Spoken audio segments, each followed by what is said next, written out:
This revelation in the Gospel of John is true. Here is my experience of this birth from above.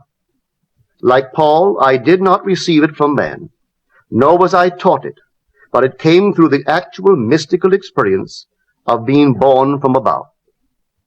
None can speak truly of this mystical birth from above but the one who has experienced it.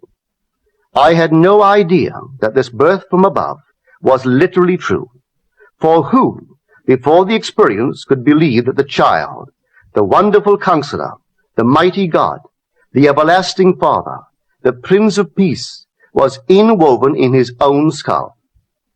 Who, before the experience, would understand that his Maker is his husband, and the Lord of hosts is his name? Who would believe that the Creator went in unto his own creation, man, and knew it to be himself, and that this entrance into the skull of man, this union of God and man, resulted in the birth of a son out of the skull of man, which birth gave to that man eternal life and union with his Creator forever? If I now tell what I experienced that night, I do so not to impose my ideas on others, but that I may give hope to those who, like Nicodemus, wonder how can a man be born when he is old? How can he enter a second time into his mother's womb and be born? How can this be? Well, this is how it happened to me.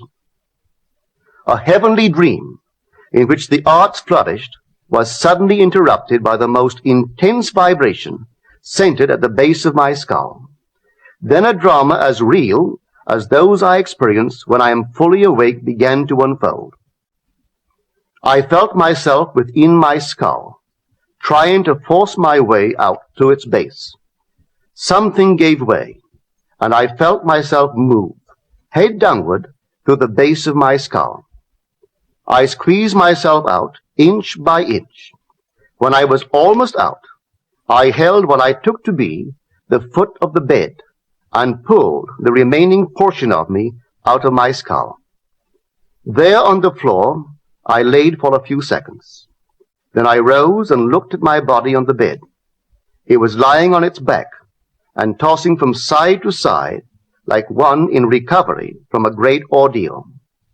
As I contemplated it, hoping that it would not fall off the bed, I became aware that the vibration which started the whole drama was not only in my head, but now was also coming from the corner of the room. As I looked over to the corner and wondered if that vibration could be caused by a very high wind, a wind strong enough to vibrate the window, I could not believe that the vibration which I still felt within my head was related to that which seemed to be coming from the corner of the room. Looking back to the bed, I discovered that my body was gone, but in its place sat my 3 oldest brothers. My oldest brother sat where the head was. My second and third brothers sat where the feet were. None seemed to be aware of me, although I was aware of them and could discern their thoughts. I suddenly became aware of the reality of my own invisibility. I noticed that they too were disturbed by the vibration coming from the corner of the room. My third brother was the most disturbed and went over to investigate the cause of the disturbance.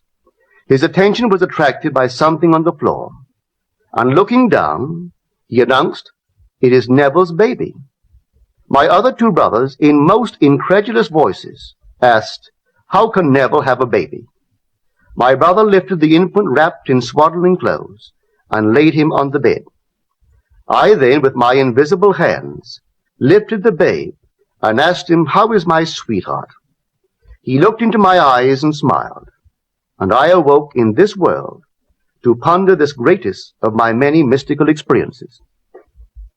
One other vision I will tell, because it bears out the truth of my assertion that the Bible is mystical fact, that everything written about the promised child is in the law of Moses and the prophets and the Psalms, and it must be mystically experienced in the imagination of the individual.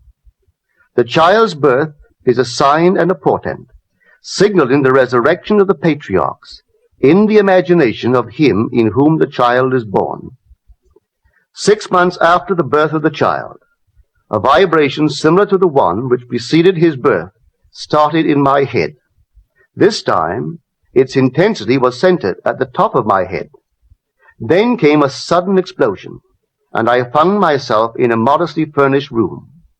There, leaning against the side of an open door, was my son David of biblical fame. He was a lad about 12 years old. What struck me forcibly about him was the unusual beauty of his face and figure. He was, as he is described in the first book of Samuel, ruddy, with beautiful eyes, and very handsome. Not for one moment did I feel myself to be anyone other than Neville. Yet I knew that this lad David was my son, and he knew that I was his father. As I sat there contemplating the beauty of my son, the vision faded, and I awoke. What conclusion can be reached from these mystical experiences? The chamber of man's imagery. In man's imagination are engraven every patriarch and character in the Old Testament, and that after the birth of the child, out of the skull of man, signifying that man's rebirth from above, there will begin the resurrection of the patriarchs. Each, in his turn, will be revealed as the son of the man who resurrects him.